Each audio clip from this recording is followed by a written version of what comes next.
What's living in there? Raise your right hand and repeat after me, please. I, Chan Gill, having been appointed to the office of Second Ward Alderman, do solemnly swear that I will support the Constitution of the United States and the Constitution of the State of Illinois, and that I will faithfully discharge the duties of the Alderman to the best of my ability. Congratulations.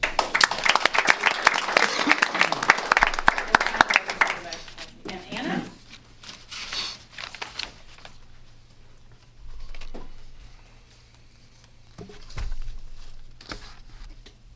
Raise your right hand and repeat after me, please. I, Ann Horner, having been appointed to the office of Third Ward Alderman, do solemnly swear that I will support the Constitution of the United States and the Constitution of the State of Illinois, and that I will faithfully discharge the duties of the Alderman to the best of my ability.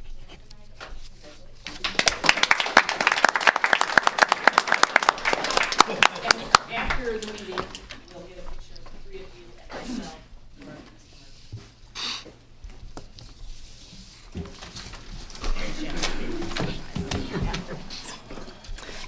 Okay. Everybody's set? With that, I will call the meeting to the order with the Pledge of Allegiance, please. I pledge allegiance to the flag of the United States of America and to the republic for which it stands, one nation, under God, indivisible, with liberty and justice for all.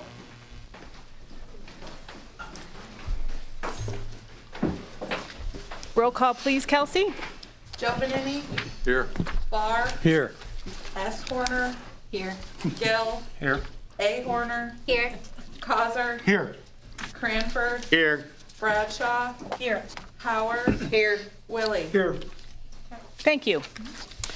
It is the monthly meeting of the Civic Center Authority, so I will call that meeting to order, and with no business, I will close that meeting. So we move on to the consent agenda. Is there any discussion by anyone? If not, I will entertain a motion. I'll second. John Willie first, Scott Cranford second. Roll call, please. Barr, Yes. S. Horner, Yes. Gill, Yes. A. Horner, Yes. Causer, Yes. Cranford, Yes. Bradshaw, Yes. Howard, Yes. Willie, Yes. Giovanini. Yes. Thank you. Moving on to our regular agenda, item number A is approval of the Solar on Earth Anchor Community Solar Agreement, and I will turn this over to Mr. Wolford and our guests. Yes, and I will turn it over to Nathan, and he will kind of go through the project that we've discussed, and if you have any questions when we're done. Good evening, how's everybody doing tonight? Nathan Parity, Solar on Earth. We're out of Carroll County, Illinois. If anybody knows where that is, our office is in Chadwick. It's the best town in the entire state of Illinois. I'm actually not kidding. I'm just joking, but we're working with a number of municipalities, cities, school districts, hospitals, large corporations, and of course our farming community that we've always worked with in the state of Illinois. We're building multiple various solar farm projects. There's a special portfolio of projects that we presented to the city of Pontiac not too long ago that we're building with Microsoft Computer Corporation, and we're pretty much offering the city a 20% reduction off of what the city currently spends on electricity per year. And the program is governed by Illinois Shines, which is pretty much like the consumer protections body of the anything solar. in Illinois State. This community solar farm program started to get worked on at the before that, but pretty much got presented at the 2017 Future Jobs Act in Chicago, and the program didn't get released until pretty much the day that COVID started, which was not exactly the best timing to launch a program like this, but that's when it started for Illinois. And a pretty large majority of businesses, I would say for the most part, that got on to pretty much the first group of all the solar farms in Illinois was the farming community. So pretty much a big majority of all the dairy farmers, the hog farmers, large farming operations. And there was a couple rules originally around who could get on to these solar farm projects. You actually were required by Illinois State to not have a third-party supplier. So an example of that would be the city of Pontiac. The city of Pontiac uses a different company for their energy supply, and based off of the previous rules and regulations, the city of Pontiac would have not qualified for the program. That law changed, and since then, we've signed on the city of LaSalle, which is decently close by, LaSalle Elementary, LaSalle, Peru, Marengo Elementary School, Galesburg School District, Marion School District, the Village of Morton, City of Princeville, City of Canton, Polo, Lanark School District, if anybody's familiar with that, that's the school district that serves actually like right around where our office is, and we are presenting the city the same program. So right now, the city spends about $377,000 a year.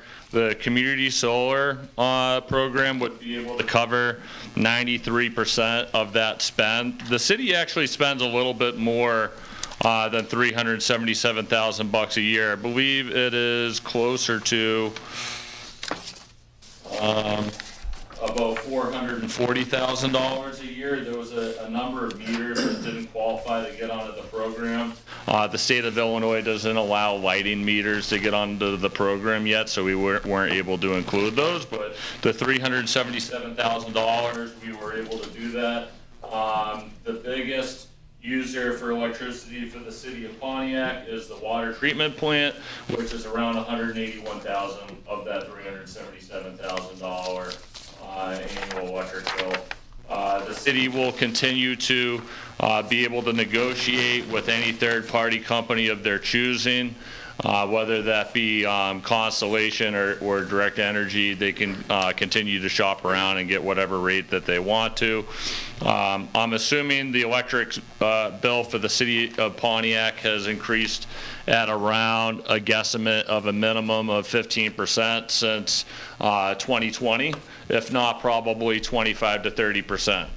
One of the better parts of the program is the city wouldn't just start saving 20%, and it would just be stuck at $70,000 a year. I try to play devil's advocate and pretend that rates aren't going to go up, but if they do, which I think everyone most likely thinks they are, but no one can say for sure because no one knows. My point is if the city's going to save $70,143 year one, based off of the current spend of $377 and rates go through the roof, and all of a sudden the city of Pontiac is spending $500,000 a year, the amount of credits that we would be putting on the city's bills would also increase into proportion to whatever rates go up, and then the city would just get a 20% discount. The better part of it is pretending, because we have to always look at the worst case scenario, that Mr. Filoni develops a black box, and that's going to cut the city's electric bill by $100,000, and now the city's all of a sudden spending $277,000.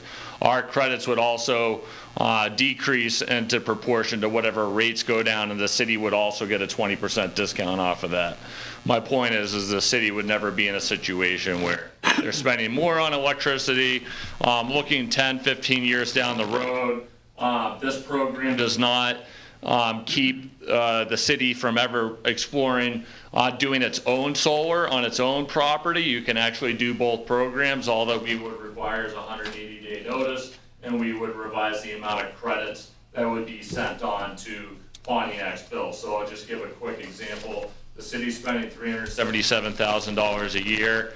The city needs about, I think, 370,000 worth of credits, and the city does its own solar, and it deducts about 100,000 of that 377. The city would just give us a 180-day notice. We would decrease the amount of credits that the city no longer needs, and the city would still get a 20% off of the remainder.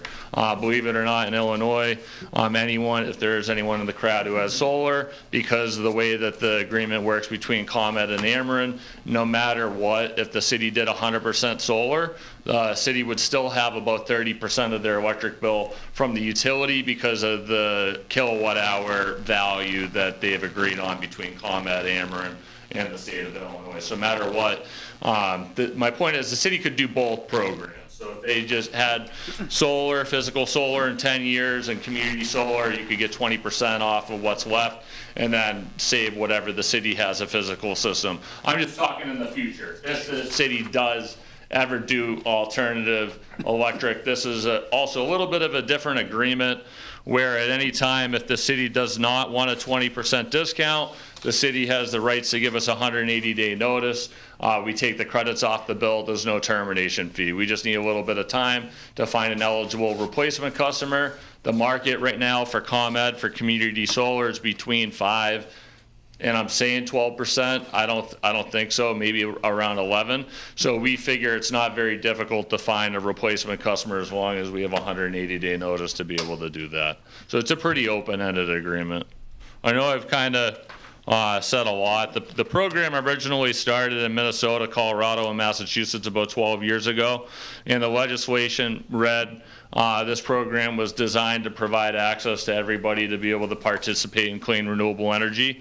So on top of the savings, and I know there's different ways of looking at it, everyone has their own opinion, the city would be reducing equivalent to what it would also take 129,000 trees to reduce per year in CO2, which is also great. So there's found money for the city, there's sustainability initiatives for the city, so there's people who care about both or one or the other, or maybe none. But this would be found money for the city, and I'm open if anyone has any questions. If they want me to go, I can go through the billing part real quick just so the city can understand.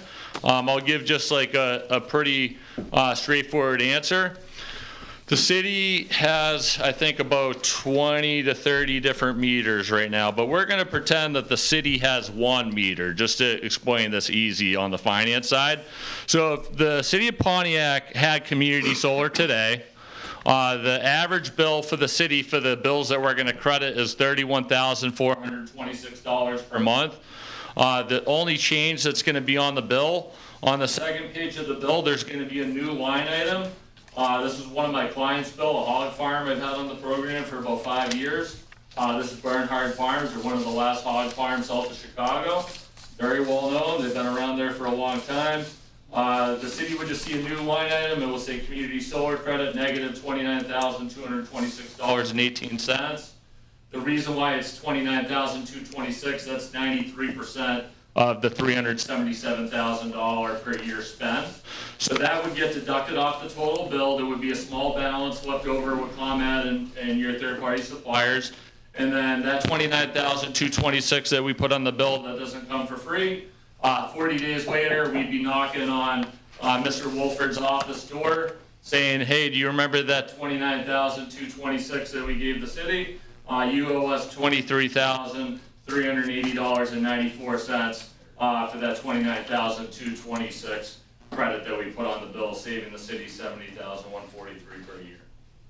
So that's. I hope I didn't go too fast. More if you kind of just recap. Your bill's going to come in. We're going to put money on that bill. That money's going to get deducted off the total due. 40 days later, we're going to bill the city 20% less that credit that appeared directly on the city's electric bill. So it's not a guessing game if the city's saving money. There's a credit clears day for dollar value on your bill. That's getting deducted off the total due. 40 days later, we're billing the city exactly 80% of that dollar credit that went directly on the city's bill. I don't mean to keep, most people haven't heard about this. Pretty much the entire time the city's had electric, they've been dealing in what's the kilowatt hour rate, what's your rate. This is a discount off of total dollars. So, are there any questions? Nathan, how is it that your program is able to get to 20% when the majority of other providers are around 10? They could all offer you 20%, but they're not gonna, and I'll explain why. Wherever there's money, there's greed. Let's just, put that out in the open. And I've been doing this for 12 years. We were one of the first companies to start doing community solar. So we've learned a lot over the years, right? There's a lot of different people in the industry, guys on the 70th floor of Wall Street, whatever.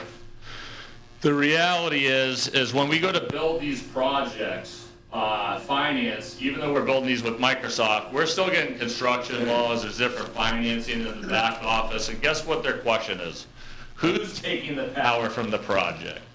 Because that's pretty much guaranteeing, okay, this entity has a good track record of paying their bills. They can afford to pay us 23 grand back on time for the $29,000 credit that we put on their bill.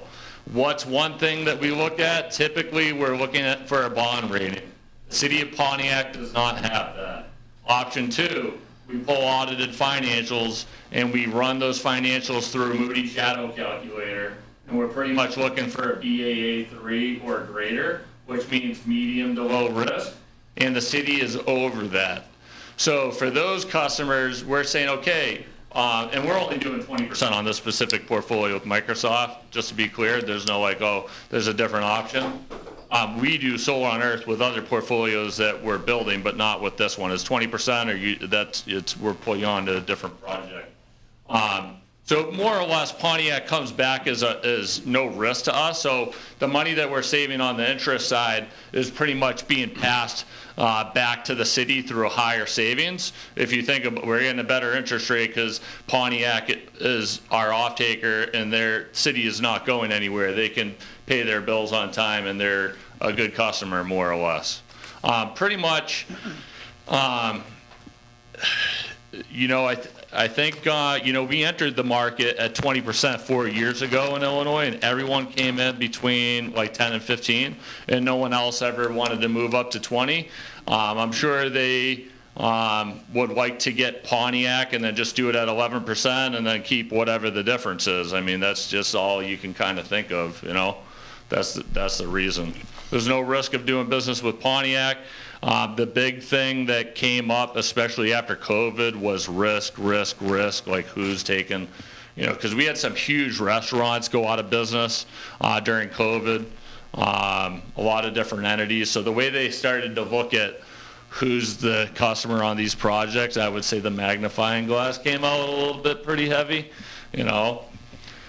So there's no risk for us doing business with the city of LaSalle, Village of Morton, these entities that are not going anywhere. And the majority of them have a bond rating, but like I said, Pontiac, the city just got its 23 to 24 audit done, so that's complete. We looked at the year prior, and we said, yeah, the city's going to qualify. The day I met with Mr. Wolford, he said, I just got the 23 to 24 done, and then I was told from finance, as long as there was no material change in the finances of the city of Pontiac, for the new one that's coming out, they should be good to go. I called Mr. Wolford, I think he should be good to go, and he emailed me the new ones. We reran it, and it came back all good to go, 20%. So I'm just explaining.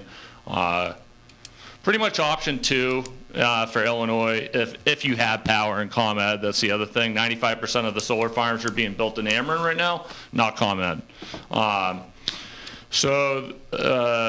Yeah, anyone have any questions? I didn't want to go too far off on what Mr. Wolford asked me to.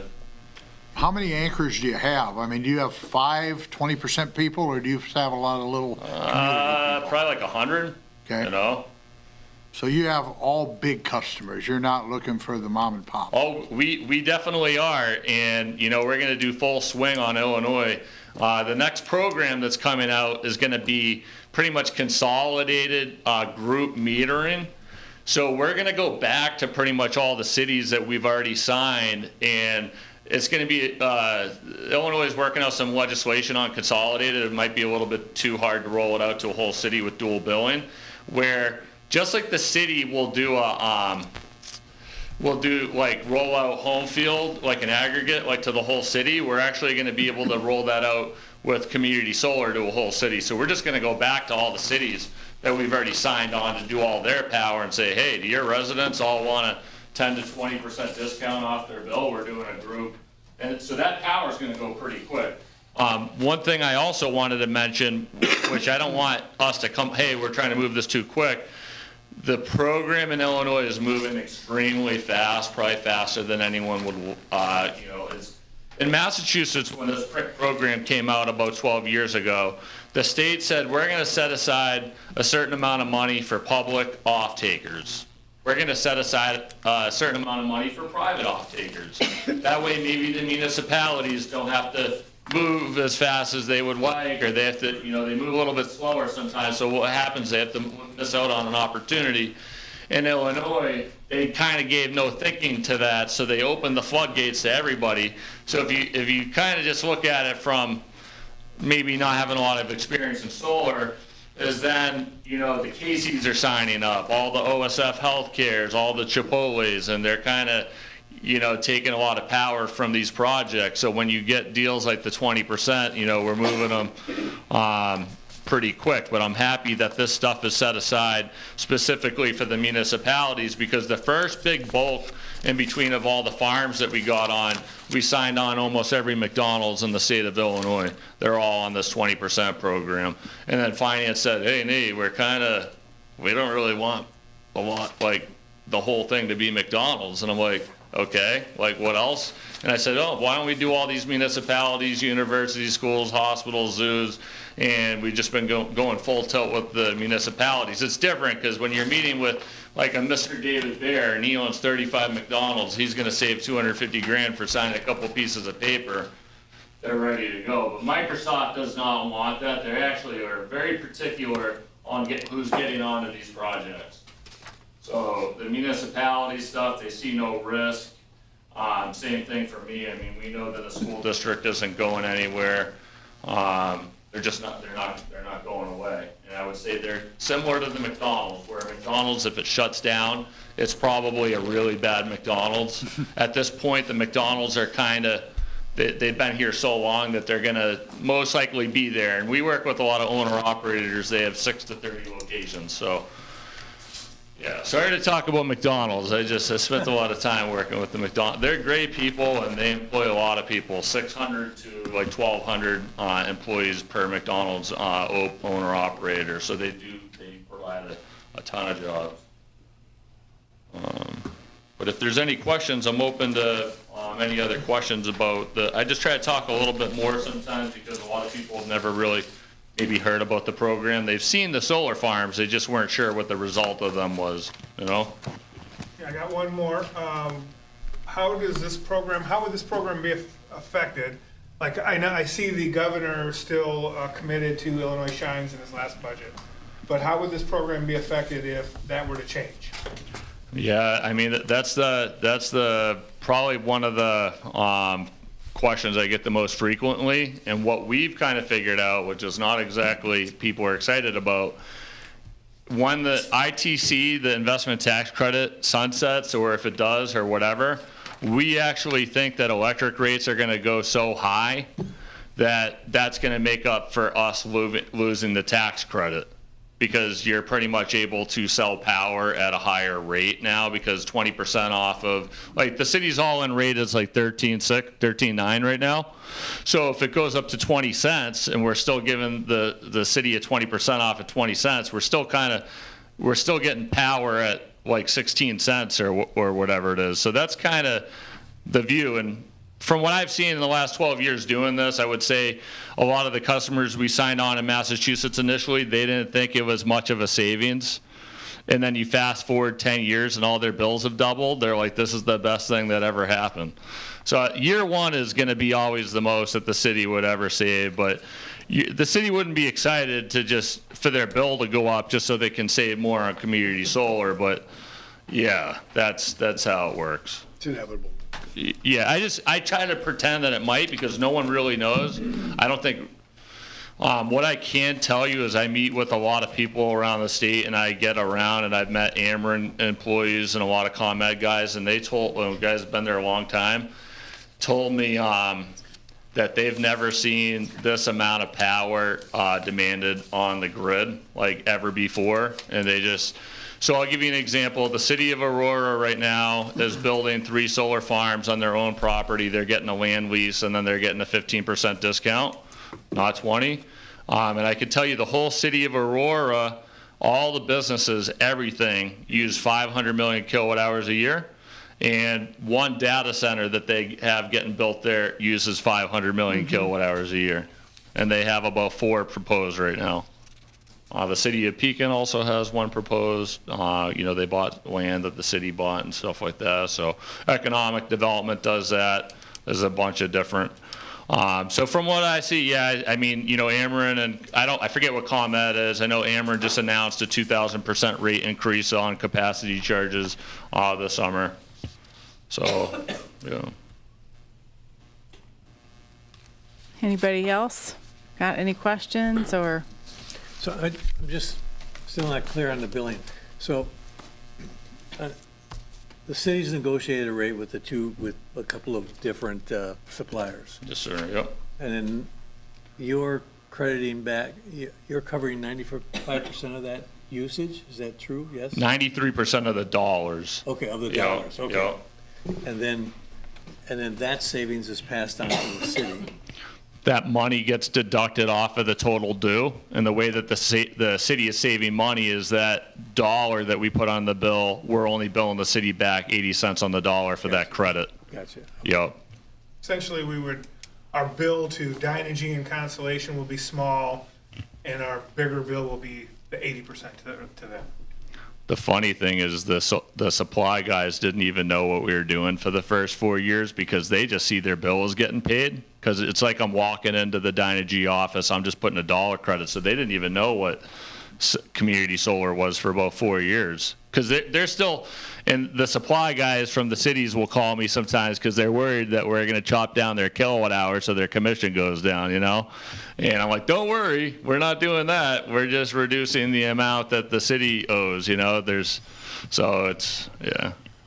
So last question from me is, do you have an estimated time of when the project we would be on would be in operation? I think probably around August of next summer, realistically. And that's because we've been filling a lot of the 20% with other cities, and we got to Pontiac a little bit later. We could get Pontiac on 15% and cover 25% of the bill, and it would be getting credits at the end of the summer. Pretty pointless to do that. So, and it could be December, but it could be July. And the reason is because this stuff is going through like permitting. It has to go through. We're waiting on. You got to wait on Ameren. So like it could be fully built in July, but it might not be energized until October, and that's because ComEd could take 2 months to come out and let us turn it on.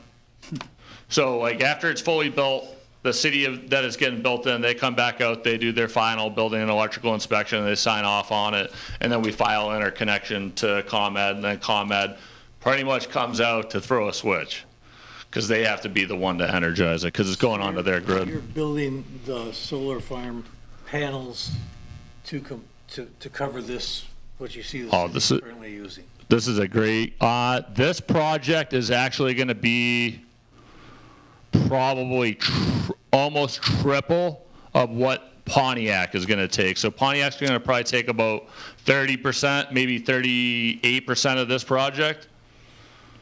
It says on the sheet you guys need 2.7. I have to do some stuff behind the scenes to change that. The city's actually going to receive around 3.5 million worth of kilowatt hours. It doesn't really matter. There's some stuff with how the credit system works between us and ComEd. We have to increase the amount of kilowatt hours to offset more dollars. And just to be clear, these projects aren't the one that are taking 800 acres. These community solar projects are capped at 50 acres per parcel. So I just wanted to throw that out there. any project that you hear about in solar, like, oh yeah, like Scott County's getting an 800-acre project, all that power is just being sold to the grid. That's it. No one's actually getting any credit on a city electric bill. These projects are all capped, like I said, at around 50, 55 acres. Okay, so if we enter into this, then we're building a solar farm? No.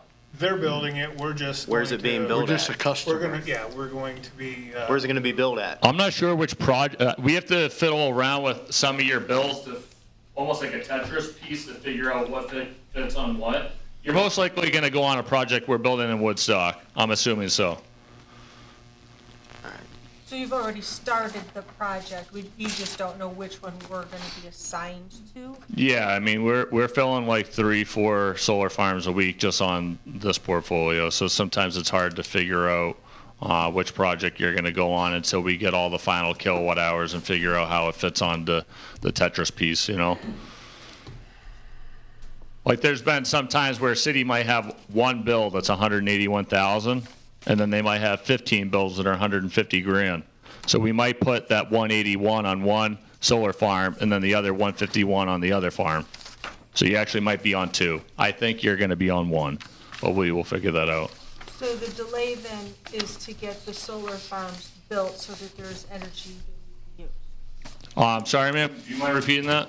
So then the delay, because you said it would be summer of next year, just to make sure I understand, then the delay is to get the solar farms up and running so that we have the energy available to us. We're already planning into 2030 right now, like our pipeline, believe it or not.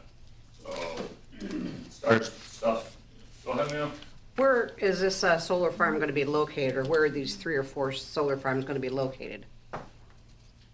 Well, we're building, like for the ComEd stuff, I mean, we're building stuff, I mean, we did 3 in Lena, could be in Cherry Valley, could be in Woodstock. ComEd's a pretty small area. So ComEd pretty much spans from with the Wisconsin border down to St. Anne. There's a dip over here, and then it goes back over to Ottawa, and then over to Prophetstown. The rest of the state is all Amherst. So the project maximum would be maybe like an hour and a half away from the city, like closer to our office, if it's west of Rockford. And that's ComEd. You're either on east of Rockford or you're gonna be west of Rockford. So I just don't know which side of Rockford you're pretty much gonna end up on. That's ComEd. You're not building in Rock. Once you get into the city, you're not building stuff. So you're pretty much building stuff like past Capron and then over to like McHenry, and then we are building stuff down to Kankakee and St. Anne and all over. So it's not what you would call local then? I That was mean, basically my It's in question. our state, you know? Right, I mean like a 30, 50-mile radius. That was my question. It could be, you know, I'm not sure, but I mean, I will put it this way, the city of Princeville, does anyone know where Princeville is? Yes. They're gonna be getting credits from a project in Mounds, Illinois, which is 5 hours south of them. Yeah. I would say the bigger thing is these solar farms are getting built no matter what. You know, it's hard for us to make sure, and I think we've already filled up a couple of the LaSalle County projects. That's why I would have mentioned them. I think who there's one with, but I would say the cities seem to be more concerned about getting a 20%. Like if I could get you, I could probably get you on a project that's closer to Pontiac. It would just be most likely at 11% discount. I have no problem doing that if that's what the city would want to do. I guess I wouldn't see a major advantage of. I see where you're coming from though. I will say these are all creating real jobs that are paying them in Illinois. These are not being built by robots. You know, there's a massive amount of an electrician army that we're using building this stuff. A lot of construction jobs, a lot of local fencers, defense guys, and as you can see, a lot of the projects are getting livestock on them. A number of our projects, we're going to be putting sheep on them and honeybees as well. So in Which has been layman, going on for a while. Go ahead, sir. Okay, thank you. so to put it all in layman's terms, it all goes to the grid and it's just metered and we're being assigned to, we're the one, and that's being metered to us and then it just all goes to the same. Nope, we are pretty much And the taking billing each is of your just- account sorry, sir, I didn't mean to cut you off. We're pretty much getting that list that we got from the city, your account and meter number. We're filing this paperwork called Schedule Z with ComEd. It's this big list that says fill out your customers. And we're filling out meter and account number and percentage of kilowatt hour per meter, and then what the total is. And then ComEd says, okay, we'll credit this bill, but we're not gonna be your mail carrier and give you the money back. There's just not a system consolidated billing in Illinois yet. So 40 days later, we're billing you for that credit that we put on your bill. So. But yes, it is all going to the grid, and the grid, and that's part of these solar farms getting built, believe it or not. A lot of them are gonna get batteries on them for emergency power services. The hospitals are worried about the grid is old. And other states, just to give you guys an idea of what's down the pike for Illinois, is I would say a massive amount of these solar farms are gonna get storage on it because number one, the power plants can't ramp up or down because a cloud is flying over your solar farm and they know that grid needs, so there's gonna be storage on these projects, but also emergency power services, which I thought was pretty unique, is if they're already doing this en masse, and I think they're gonna do it in Illinois. If you build your project close enough to like a hospital or a city, which a lot of these smaller projects are, because we're going into the low-level 3-phase, like in-town substations, not the big high-tension lines, and they say, yeah, there's a way to route this power through the node to this hospital. If you install a battery, we will give you an adder for emergency power services. It's more like for the hospitals and the cities and towns and stuff like that. I would say more for the hospitals. Emergency services. We're more concerned about, because the grid is extremely old, it's really archaic. So pretty much every solar farm we're building, I would say at a minimum, we're probably adding about $200,000 in upgrades to every substation, if not $1.5 million. So we're not just building these projects, we're also upgrading the grid, because once you say we're gonna interconnect, the utility goes, you can't interconnect, it's $150 grand to upgrade it to make it interconnect. And we go, okay, we'll spend $150. So the grid's getting upgraded all over the state too. That's the other thing. It's not just about the 20%, who's gonna get 20%, like the grid is old. My sister's an intelligence officer in the Air Force. She'll tell you it takes like 9 substations for the country to pretty much lose all the power in the whole country. So it's also a matter of national security.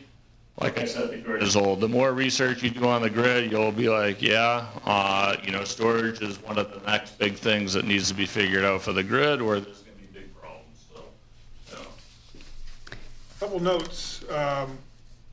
If you were to approve this, I would ask that you approve it subject to Alan's approval. We don't have the contract in front of us. We were hoping that was going to be ready, but the terms essentially are what what Nathan has stated. 180-day notification for an opt-out. It would be a 10-year initial term with 2 5-year automatic renewals. And the 20% would be locked for us. And then the last part of that is I've spoken with several. LaSalle was the one he mentioned that had the agreement. He sent us that agreement with LaSalle. Alan's looked that over as well. There are no termination fees in the agreement. We expect none to be in our agreement. And I spoke with the finance director of LaSalle. Their project is now up and running, and they are receiving their, they have some 20%, some 15%, but so they're getting exactly what they were expecting. And then I also spoke with NYMEC, who does our bids for electricity, who did our bid with Dynegy, AEP, Constellation. He also NYMEC is also who runs the aggregation program for the city. And Adam said if we wanted to get on his program, he could get us 10% today. But if you can find 20%, I'd jump on it right now because nobody's doing it. So, and he said the same thing with LaSalle. So. Yeah, and the agreement is they're all real standard. I've seen a couple of these, but this one not having a penalty provision is really unique and important. You know, I never understood the penalty provision when Soltage wanted a penalty provision because you can resell this if it's such a good deal. You won't have any trouble finding another person to take it, like you said. Give me 180 days, we'll find somebody to take it. But, so if it's the same as what the form that we were provided, I'm going to be signing off, because I think it's a good program for the community, and the amount of savings is significant based on our budget, and it just goes to help the residents ultimately. We have more money to spend on other things, or can keep our sewer rates down, or whatever it is. I was wondering about the 180 days, and now I realize that's why. Yeah. But most of these do have a penalty. You get out, they charge you, and it's a fairly heavy kilowatt hour cost. When in fact, I've got a guy that probably didn't sign one because I said, I don't like that. I said, you're in a business. We're a city. We're going to be here, like Nathan said. The gentleman I was talking to runs a high-tech manufacturing facility, and I said, you can have a business cycle. What if something happens and you don't need the power, or you can't do what you're supposed to do, and this penalty provision kicks in? It was draconian, and that caused them to have quite a bit of concern. So this, not having that, nothing's risk-free, but it's as close to risk-free as you're going to get in this area. Anybody else? So I get the savings part of it. My question is, as you know, we had very hot days for the last month or so, and if we have more of those days in the future, how much is that taxing your grid and the ability to not have any disruption in service? Yeah, the city, the city's actually not gonna get any electrons from the solar farm, probably not. So there would be no change in service at all. It's gonna not impact anything for the city. Any impact we would have. It's all on paper, would just be be if this the grid. substation here. If our grid was bad, Right. and we had a brownout, we'd have a brownout. It doesn't, we're just mathematically part of the big Right. equation.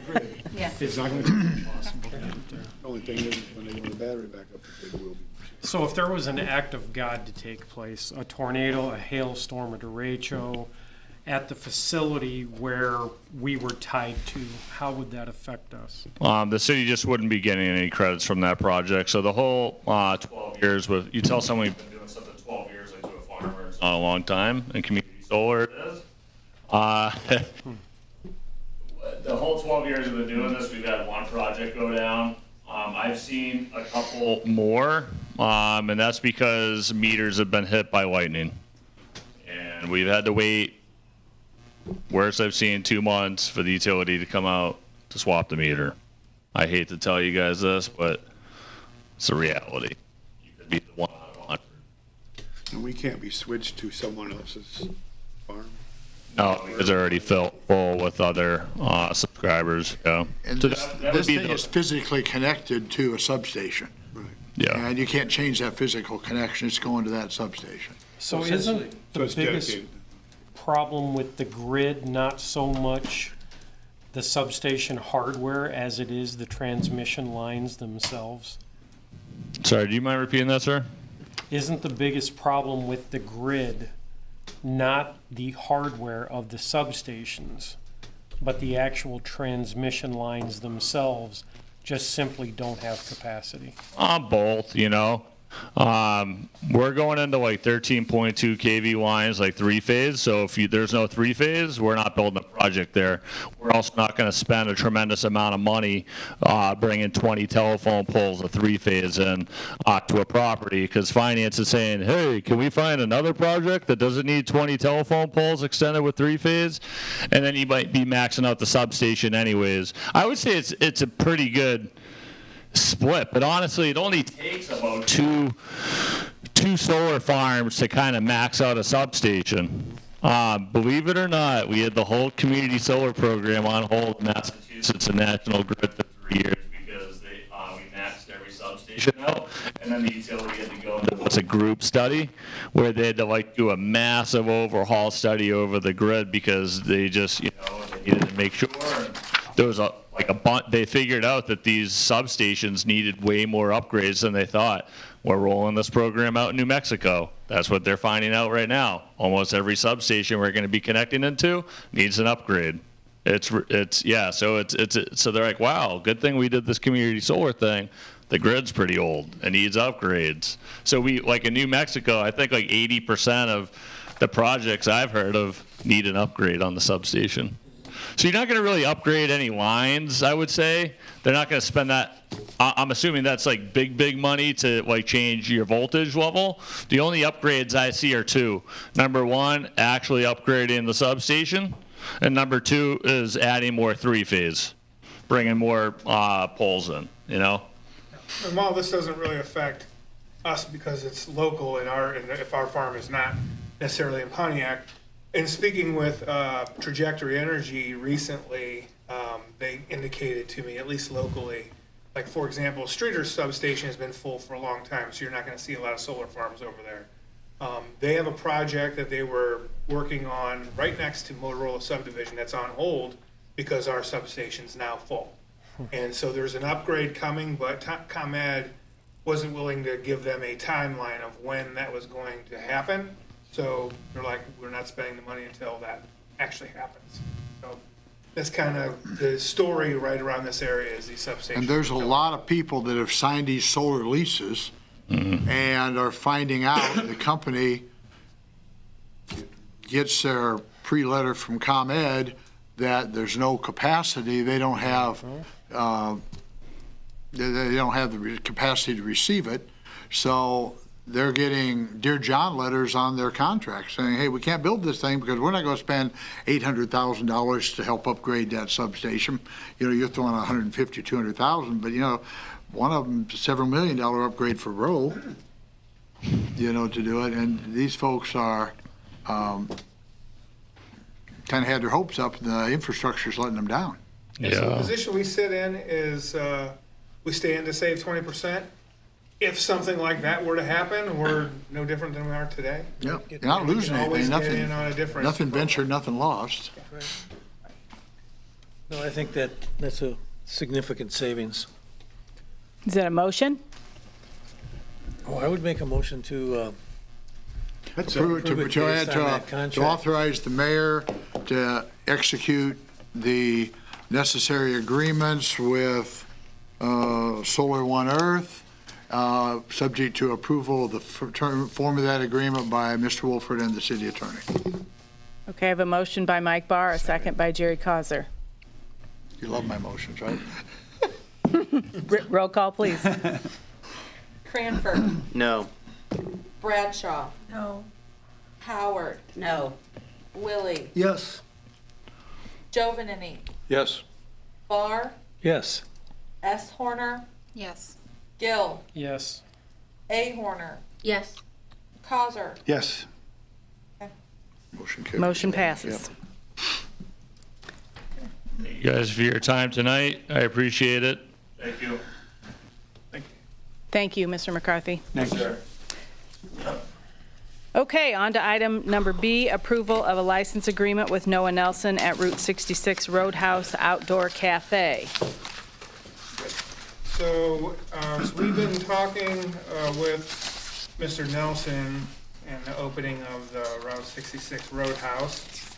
The discussion came up regarding the patio out there and to put the city in a position where we had some surety on what was happening out there.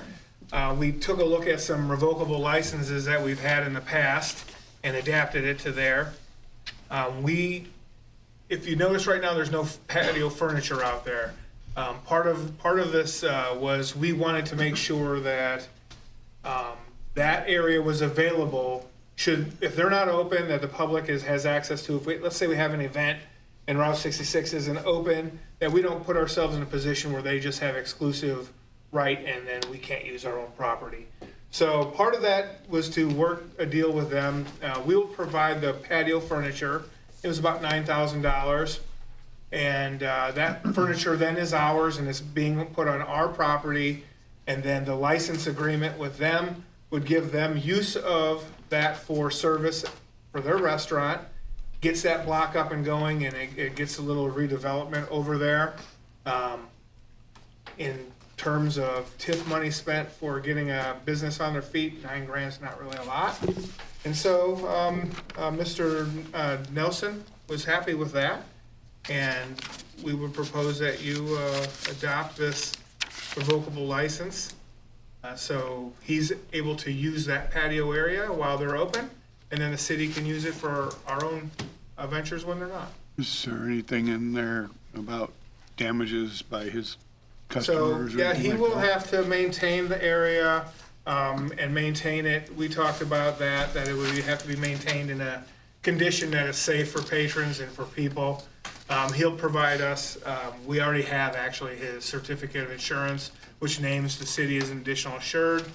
He has a minimal required coverage that we asked for was $1 million in the aggregate. All of that is already in place, so. Are the goods locked up at night? The furniture? No, they'll be out there. Is there a way that we can have them secured overnight because they may disappear? Can we make it the kind of furniture that's not moving? Pardon me? Can we make it non-movable furniture? We never had a problem over on our street. All of ours could be moved. Did DeLong's lock their stuff up at all when they were using it? Okay. I mean, sometimes maybe it could just be a padlock or something with it, but if, I guess we'll find out how it goes. I'll make a motion to approve it. I'll second. Motion by Jamie, second by Barb. Roll call, please. Bradshaw? Yes. Howard? Yes. Willie? Yes. Joe Beninny? Yes. Barr? Yes. S. Horner? Yes. Gill? Yes. A. Horner? Yes. Cosar? Yes. Cranford? Yes. Thank you. Item number C, approval of the pickleball bids. Okay. Pickleball bids came in, and you should have in your packet a letter from Farnsworth Group. The bids, there were a number of bidders, and Epple, Vissering, and Opperman were the generals, and Knapp Concrete, I think it's concrete. Concrete, It says yeah, concrete. yeah, it's concrete. But as you can see, the base bids, Vissering Construction was the low bid at $396,000.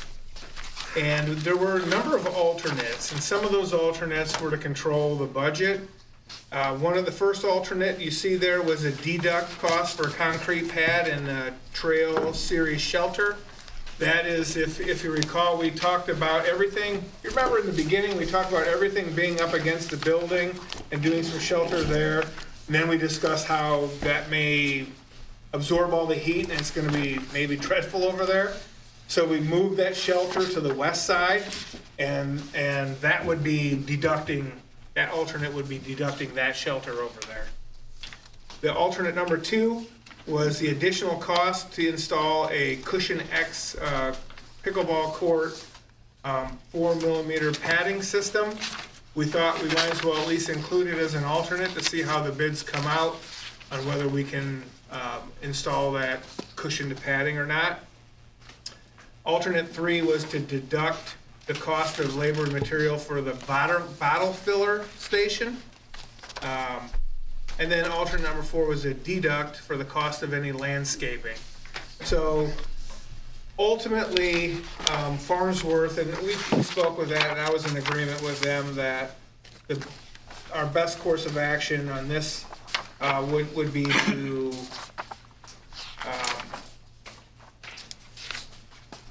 accept the bid of Vissering Construction for $396,000, and that would not include any of the alternates, so no deducts, and then the no additional cost for the Cushion X. If you take a look at that 396, it was $1,000, $1,173 above Opperman. And I gave you a paper here that has 2 sheets to it. The first was the initial, before we moved the shelter and stuff around. It showed that our budget estimated cost was $409,516.64. And then our funding sources were listed as the Humison Trust, the ARPA funds that we had obligated for parks, and TIF funds. And then the second page would reflect the updated information of moving the shelters over to the west side and the bottle filler. And their estimated cost was $469, and this includes Farnsworth's costs as well. And our funding sources were the trust, ARPA, and then at that time, Bank of Pontiac also committed money, and then, which would then reduce the amount of money we needed from the TIF. And with the bids coming in, the Vissering bid of $396,000 plus Farnsworth's cost brings our total to $425,779.01.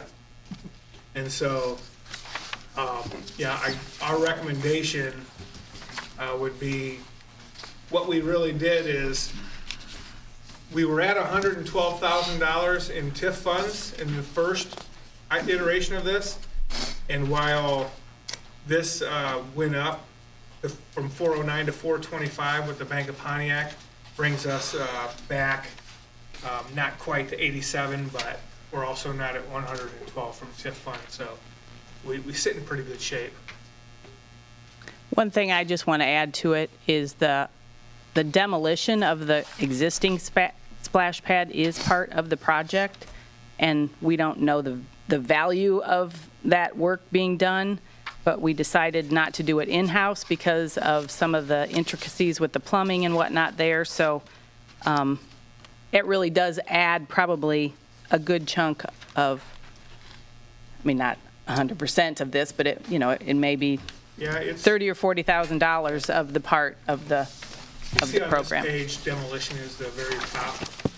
Okay. Yep, $27,756,000, which had we been in a, Mayor and I were talking about this, that had we been in a blank slate area where it was just grass, we would have saved that amount as well. However, we do sit now in a position where we had a splash pad sitting there, was not getting used and wasn't going to get used, and we clean up that area. It's good for the city, it's good for the District 90. And remember, we had an agreement with them that if we weren't using that as a splash pad, that land would revert to them, and we would have to demolition it anyway and restore it back to its originally the way it was. And so they also made an agreement at their board meeting to give us the extra land to make this pickleball court. So just one more time, how are we funding how much from the TIF? Yep, so, I'll have to do math now. Approximate. Yeah, 87,277. of about 14,000? Extra. Extra from the 87, so Oh, okay. 111, right in that area. And the rest is? Humiston Trust is $175,000. All right, okay. Bank of Pontiac, $25,000. So it's like 400,000. And one good thing is Vissering has noted, I don't know if everyone noticed, that they could have it completed by the end of September, which is if we approve tonight and get our contracts in place. So, That's a selling point. any other questions? Anyone want to make a motion? I motion we approve this. Motion by Barb. I'll second. By Scott Cranford. Roll call, please. Howard, Yes. Willie, Yes. Joe Benini, No.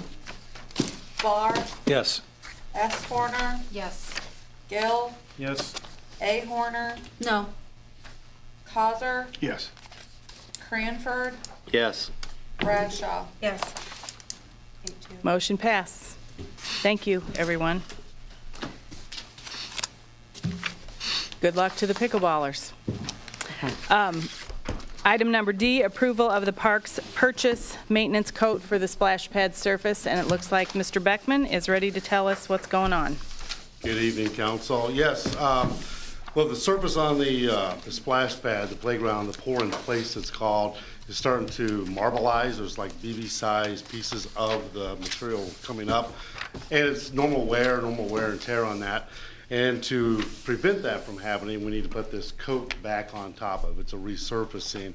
And the quote that Cunningham Recreation came in at was $18,596.48 to get that where it'll coat that and prevent that marbling and that deterioration of that mat. So with your approval, we can get that in place, and they have to do it during the cool part of the season, so either in the fall or the spring, and we'll get with them to find out when the best time to do that is. So, but it does need to get done to protect that investment. About how frequently will you have to do this? About 7 years, about every 7 or 8 years typically. How many companies do it? Well, this one is just Cunningham Recreation because a lot of companies don't want to work on other people's product. I get it. This would be using TIF 1 funds, and that's within the repairs. When do those funds expire again? TIF funds, when do they expire? 8 years? Yeah, 2033, I think, is the last year that we collect, and then it expires the following year. Gary, since it's almost the middle of July, do you think that they would recommend still doing that this year, or maybe go into the spring instead of winterizing it? Yeah, I would. I'm going to check with them to see what, since they're the experts on this, to find out what they think is best.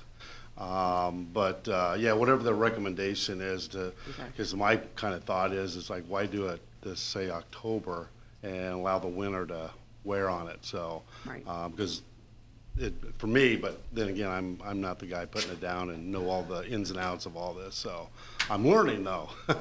So that's certainly a question we'll ask them if we get this approved to do. Okay, thank you. One thing I'll note, on the day that I spent with Gary, we were at the splash pad and he showed me what was going on, and the materials also can be getting into the splash pad system. I mean, it's coming off so that it could be causing other problems if we don't repair it in the future. So Yeah, this was one, as you guys have mentioned in the past, about having a number of different bids. While this is under the 25,000, we felt that it was important to use the provider who made the surface to do it. do I have a motion? I'll make the motion. Motion by Jerry, second. Second. Second by Mike Barr. Roll call, please. Willie, Yes. Jovanini, Yes. Barr, Yes. S. Horner, Yes. Gill, Yes.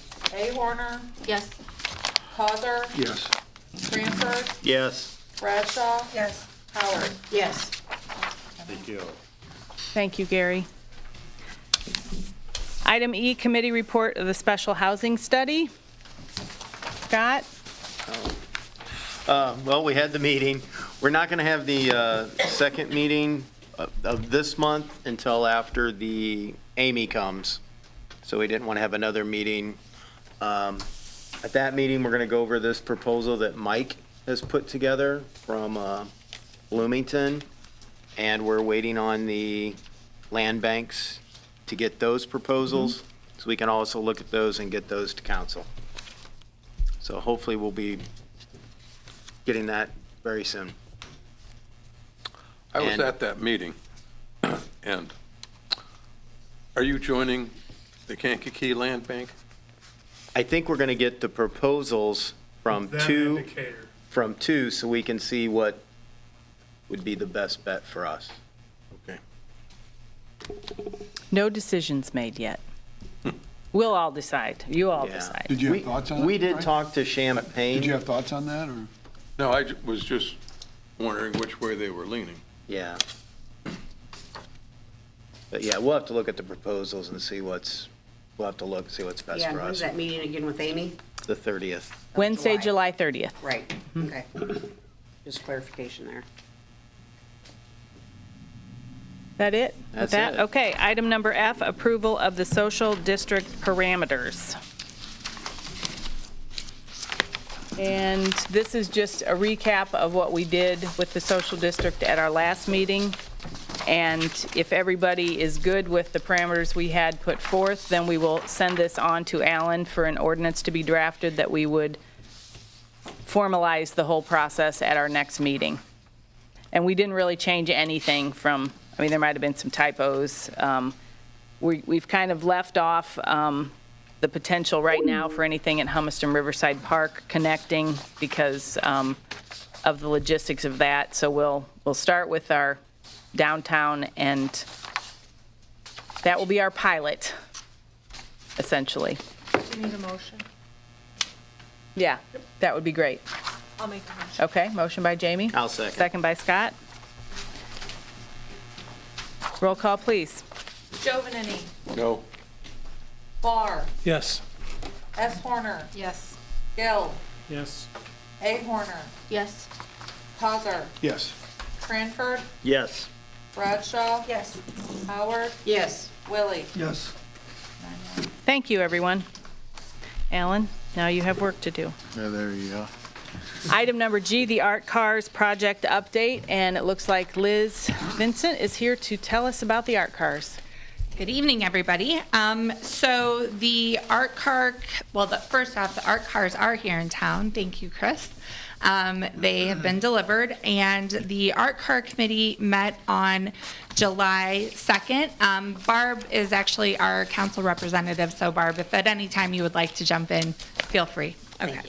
But there is a memo in here. We did accept 2 proposals, one from Josie Noonan of Pontiac and another one from Joe and Ben Diaz of Pontiac. Josie proposed a 1950s diner theme for hers, and the Diaz's proposed a holiday tournament theme. And then we also discussed a couple things, a couple ideas that we wanted to kind of bring to council, one of which is the thought of having a rolling application process. So the first of every month, or when an application would be due, the Art Car Committee would meet shortly after, and then they would have about 6 weeks to complete their project. The second, which we thought might be, and you guys all have a memo in your packet about this, it might be a good usage of a property that the city has in the downtown, would be to allow artists to use the 218 West Madison Street property to sort of use as their studio for the project. That is located right across the street from the Art Center. And I think that knowing the size of the art cars, some artists, that might be a little bit of a deterrent because they might not have a place they can put it. You know, not everyone has a huge studio that they could bring it to. I'm sure Chris can tell you it's not a one-person job moving those. So some people might not have, you know, a living room even big enough. So as we discussed some of those things, we thought that might be a good use of the space, but also activating that space might bring awareness to the fact that we have that space and that property available for purchase. It might drum up interest and potentially a new retail, you know, somebody looking for a retail location. So I think it's kind of a win-win, but I wanted to throw that idea out there. Anybody have any questions or? Is there a large door that the cars can get in to that building over there? They're yeah. They're already in there. Yeah. Okay. Well, that's convenient.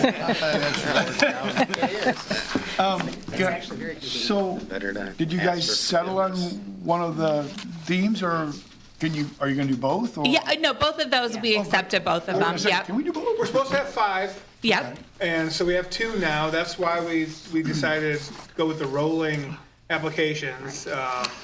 We'll need to really start pushing marketing. And we also thought that being on the Madison Street property, we can dress it up and put some signage there that's what we're doing. The public can go in and watch artists while they're doing the work.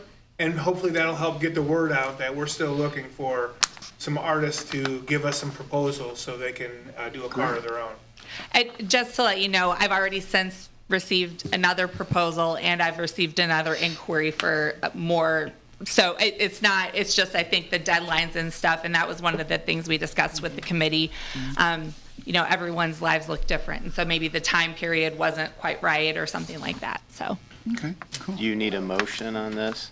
I think so. I'll make a motion. Yes, okay. Motion by Scott, second by Jerry, to use the 218 West Madison Street building for an art studio temporarily.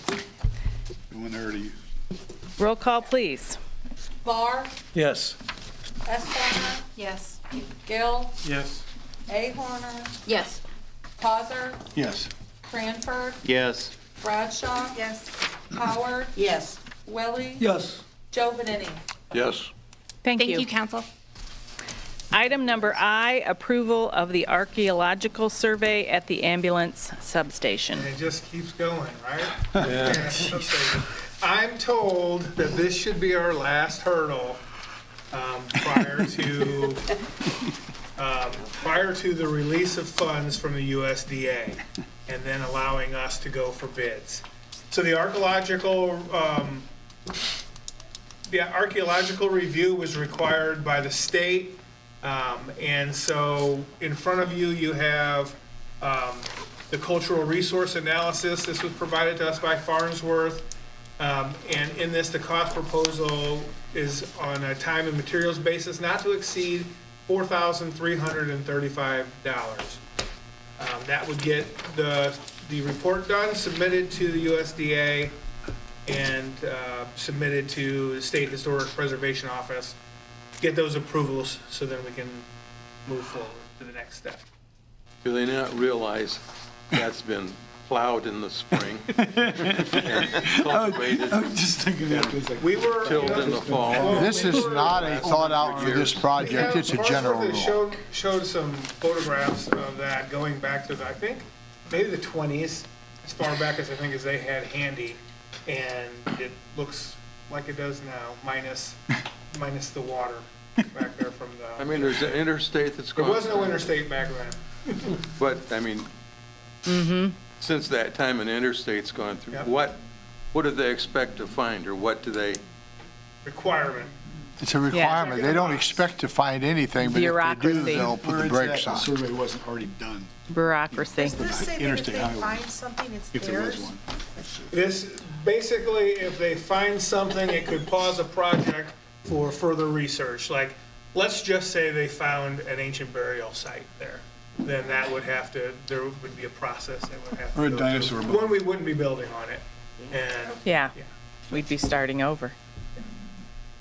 Do I have a motion to accept the scope of work? I'll make a motion.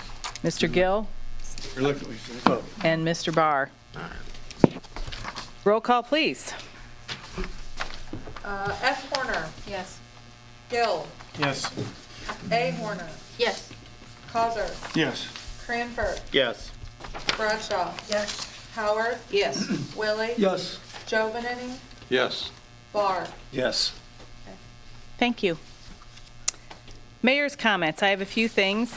First of all, a great event on Saturday for our city's Independence Day celebration and the collaboration between all the departments that have to do a lot of behind-the-scenes work to make that happen. It was a fantastic fireworks show. I hope everybody was able to enjoy it. It really was a good day. The weather held out nicely, and thank you to all. I left everyone a packet about the IML conference in September. For those council members who are interested in attending, if you could just let Fawn know by August 1st, and if you can't, great, that's okay. If you can go, it's a great learning experience and networking opportunity. Those of us who went last year, we came home with a lot of good stuff. So, feel free to look through that and let her know. And then I also sent a sheet of new committee assignments, and hopefully everybody is good with what you got. And I didn't throw darts, but moved people around a few places, and you knew people I put where I thought you might enjoy for now, and everything's always subject to change with those things, so. And that's all I have. How about city council comments? Oh, I wanted to ask, information about the Kmart building. Yes, There's been so. a lot of rumors and I'd like to know. Yep. got any info. No rumor. Blink Marketing has signed a lease with the Kmart building. Blink Marketing is a company that does logoed merchandise stuff. They want to They wanted to open a retail out there and hold inventory there, like a distribution, I guess. And in addition to that, Greg had filed in his office a permit for the re-roofing of not just Kmart, but the entire plaza. So the other question would be, what is our obligation to that parking lot? Is there any anymore? We have nothing. Okay. The agreement never got. I thought about that, I was like, wow, we're getting that. The agreement never got executed. Okay. I thought maybe that would be the case. That was with the former owner. Yep, changed hands after that. Good. Any other council? Frank? I have an issue in my ward on Catherine Street. We addressed this about 3 years ago. We address it every year. Okay. What are we going to do about it? It can't go on. Well, one inspection from our building officer found no violations. I drove by personally, and I think the RV there is the violation. And I called the owners. I would agree with you because I think it should be licensed. And it's not a weed-free surface, stuff's going around. Yeah. So I got on the phone and called the owner's attorney, who committed to me to lean on the owner to address, mow everything front and back, junk sitting around, whatever. I haven't looked in the backside, I just drove by, and the RV thing. We'll see if it happens.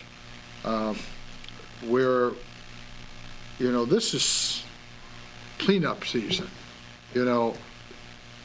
and you ride around town and you see properties unmowed, junk sitting around, and you're saying, well, that's a problem. Well, it may or may not be, depending on where the line is for when you're over the line.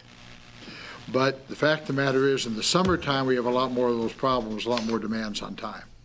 And, we operate primarily on complaint, which squeaky wheel gets greased, more or less, but, it's not really fair to people that are living next door to something and they just they don't complain about it because they just suck it up, so we probably need to have more enforcement capabilities. This is better done, and I've been doing this 45 years, and we've had a lot of junk properties, and we do a lot better getting them cleaned up. We're not after fines because these people a lot of times don't have money to pay fines. So if they get a judgment, we can't collect it.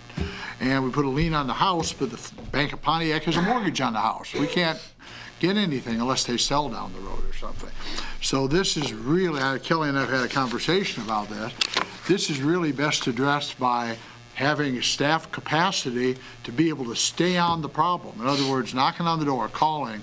I won't use the word harassing, but, be very aggressive in trying to address these things, because the court system is really, really slow, and basically all it does is provide for fines. And even if it ordered us to be able to clean up a property, if we went on the property to clean it up, then that just means we have a lien that we get to file, and the only way you get paid back is if you can foreclose that lien, and you've got other liens out there and things that prevent that problem. So and Greg, bless his soul, has a lot on his plate, and it's primarily on him. And the Pontiac Police Department, as Jim will tell you, that's not their thing. We've used them in the past for that. They typically will write the actual ticket.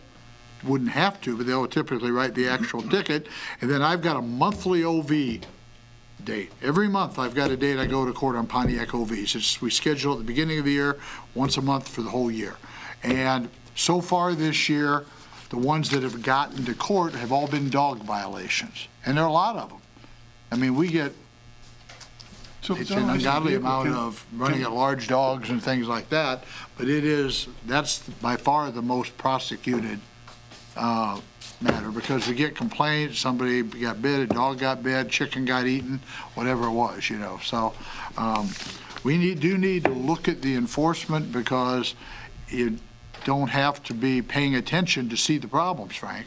And if you're a neighbor, like next door to Catherine Street property, you look at it every day, but yet 2 houses down, somebody just bought that house. Because there's a sold sign in the front yard. I'm not handling it, so I don't know who it is.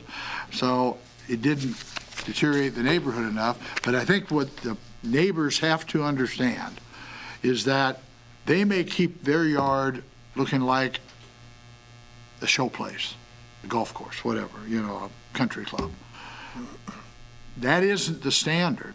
The standard is average, reasonable person standard, and that means if the kids leave their toys in the yard at night and don't take them in at night, that may be okay.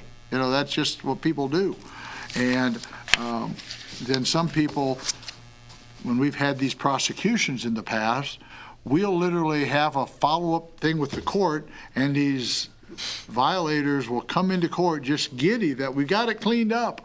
And we'll have pictures taken that morning and show the judge, and, it's not there. Bottom line is, people have different standards of what's acceptable. And, that's just the way it is. So we've got to draw, our enforcement side has to draw some kind of reasonable line between you're over it or you're not, to take action or not take action. And honestly, you can tell the neighbor, it doesn't matter if the neighbor complains. We're going to look at it the same way with or without a complaint. If we see one, an aggressive neighbor complaining every day, or a neighbor that makes an offhand comment to an alderman and they call us, we're going to give it exactly the same attention and try to do it the same standard so that there's consistency.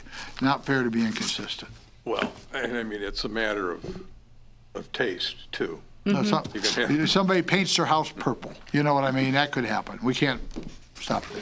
Well, I think that's why important. Oh, I'm sorry, Frank, I thought you were done. My last report was a rat sighting. Well, and we've had, I don't know how many times we've gotten reports where people complained of rats, and I've yet to, even when we had health department type of inspections, find any. We do find burrowed holes for gophers, groundhogs, coons, possums. Those are real common. But I'm not saying there aren't mice and rats, but we've never physically encountered proof that somebody caught one or shot one. But certainly the conditions are right. Can't argue with that. Well, I think what's important is we move on the conversation about hiring an enforcement officer part-time and get that in place so that. You've hit the nail on the head. Yeah, we have to move on that. It takes that one-on-one. Somebody's got to have the right personality to knock on the door, talk to these people, run them down. If this person, they'd have to run him down because he doesn't live there, and have a one-on-one conversation with them, walk the property with them, show them what is objectionable, and ask them if they need help. I mean, theoretically, like we talked about, if we mow it, we get a grass lien. We get those paid off when somebody refinances, or we do get some of those paid off. But we mow quite a few properties in the course of the summer, and those just a matter of course we file a lien. We can do more cleanup if the property owner permits it, but we just don't generally go on the property to do it. And then you can't do it with the idea of you're going to get reimbursed. It's legally possible, but not financially practical. It's not going to happen. Well, the bottom line is, this is just a case of bad neighboring. Mm-hmm. I mean, you're. The person drew a short straw to find somebody that inherited a property, not living there. I don't have an explanation of why that property is still owned.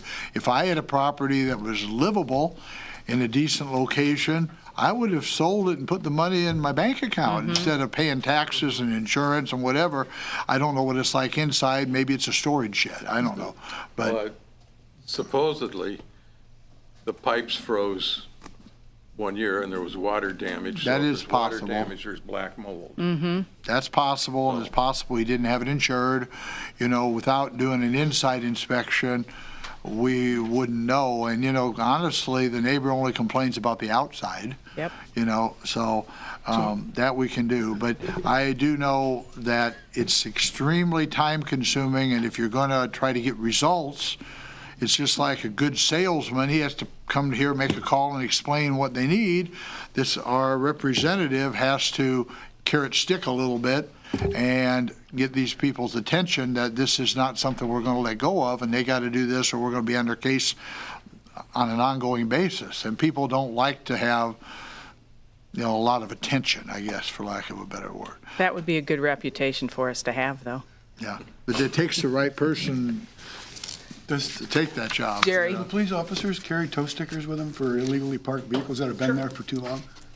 So if it's illegally parked, can't they just slap a tow sticker on it? So. Well, they can write a typically ticket law- on it. Typically, the police will handle all the things on the street, and zoning and code enforcement handles everything on private property. Okay, so it's not on. So it's And not the on police have done some of that, because back in the day, Jack Oberholzer Rare. did some Yeah, enforcement. we It's pretty have, rare. But it's, The time is short for a short-staffed police department doing that. And, Right. Right. But like Alan was saying, having the staff, because there's a lot involved in it. A lot of times you can't see the violations in the backyard unless you go speak to the neighbors and they invite you onto their property, because you can't just violate the curtilage and walk onto somebody's property to look at it. So you have to find the methods of being able to see.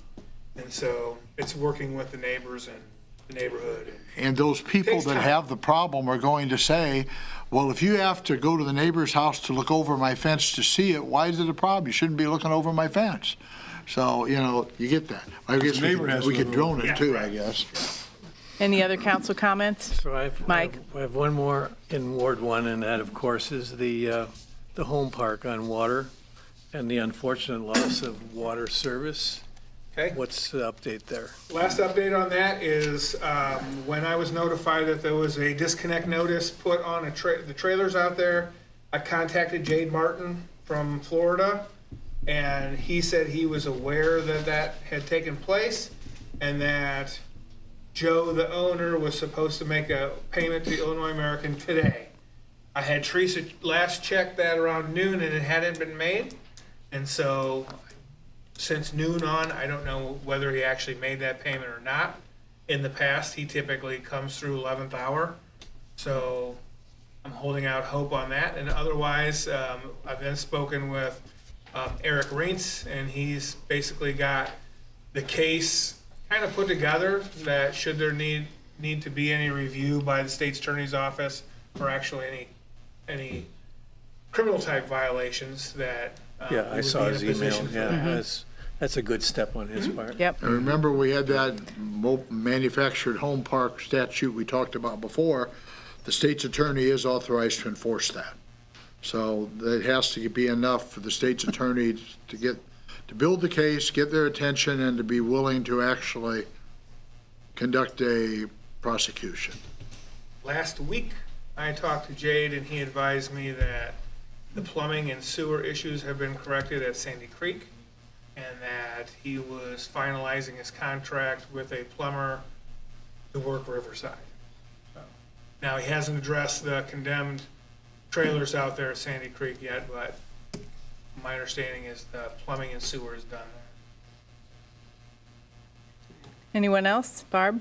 Yeah, on a positive note, I'd like to mention that the 4th of July Municipal Band Concert was very well received. There was probably 150, 200 people there, as warm as it was, so Yay. just wanted to let everybody know. Good. City Administrator? Okay, Riverside was one of my notes, so I don't have to go through that. Just wanted to take a moment and publicly thank the staff. Our departments had a lot of heat and a lot of events over the last week and a half, and we had no heat casualties, and our events went very well. I think the public really enjoyed what was out there, so couldn't do that without a dedicated staff that's willing to put in the time and the work to make sure these events go on without problems. And then we do have a need for executive session for litigation, and those are updates on a couple of lawsuits that the city is involved in. Public comment? Anybody out there have anything they would like to ask or share, or? Nobody? Okay. Final note, since we're in this with the construction, when you want to leave, when we go to executive session, if you're parked out back, you can go out this way, and then to the right, there's a back door, so you don't have to walk all the way around the building. Okay. Do I have a motion to adjourn into executive session? Motion by Scott, second by Frank. And we'll take about a 5